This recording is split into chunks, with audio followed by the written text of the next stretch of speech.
ಕೋಸಂಬರಿ ಮಾಡೋದಕ್ಕೆ ಬೇಳೆ ಇವಾಗ ನೆಂದಿದೆ. ಇವಾಗ ನೆಕ್ಸ್ಟ್ ಕೋಸಂಬರಿ ಮಾಡೋದಕ್ಕೆ ಏನೇನು ಇಂಗ್ರೀಡಿಯೆಂಟ್ಸ್ ಬೇಕಂತ ನಾನು ತೋರಿಸ್ತೀನಿ.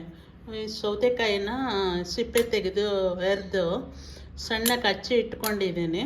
ಮತ್ತು ಕ್ಯಾರೆಟ್ನ ತುರಿದು ಇಟ್ಕೊಂಡಿದ್ದೀನಿ. ಕೊತ್ತಂಬರಿ ಸೊಪ್ಪು, ನಿಂಬೆಹಣ್ಣು ಇಟ್ಕೊಂಡಿದ್ದೀನಿ. ಈಗ ನೆಕ್ಸ್ಟ್ ಮಾಡೋದು ಹೇಗೆ ಅಂತ ತೋರಿಸ್ತೀನಿ. ಈಗ ಒಂದು ಪಾತ್ರೆ ತೊಗೊಂಡಿದ್ದೀನಿ. ಇದಕ್ಕೆ ಹೆಸರುಬೇಳೆನ ಹಾಕ್ತಾಯಿದ್ದೀನಿ.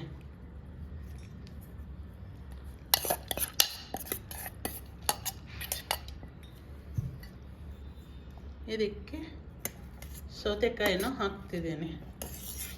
ಒಂದು ಎಳೆ ಸೌತೆಕಾಯಿ ಮತ್ತು ಕೊತ್ತಂಬರಿ ಸೊಪ್ಪು, ಕ್ಯಾರೆಟು, ಒಂದು ಕ್ಯಾರೆಟು,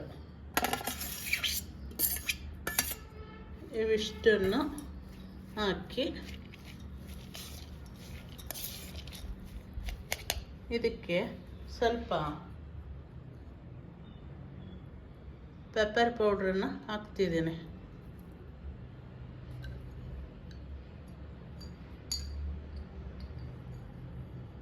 ಜೊತೆಗೆ ಸ್ವಲ್ಪ ಜೀರಿಗೆ ಪೌಡರನ್ನು ಕೂಡ ಹಾಕ್ತಿದ್ದೀನಿ.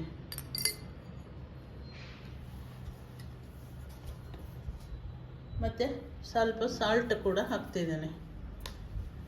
ಇಷ್ಟೆಲ್ಲ ಆದಮೇಲೆ ಒಂದು ಲೆಮನ್ ಹಾಕಬೇಕು. ಒಂದು ಸ್ವಲ್ಪ ಲೆಮನ್ ಹಾಕಬೇಕಲ್ಲ, ಈಗ ಲೆಮನ್ ಕೂಡ ಹಾಕ್ತೀನಿ. ಲೆಮನ್ ತೊಗೊಂಡಿದ್ದೀನಿ.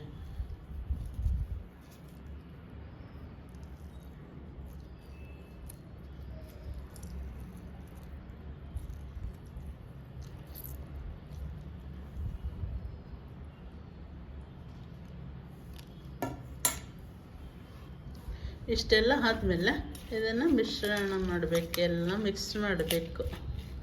ಎಲ್ಲ ಮಿಶ್ರಣನ ಮಿಕ್ಸ್ ಮಾಡಿದ್ರೆ ಕೋಸಂಬರಿ ರೆಡಿ. ಹೆಸರುಬೇಳೆ ಕೋಸಂಬರಿ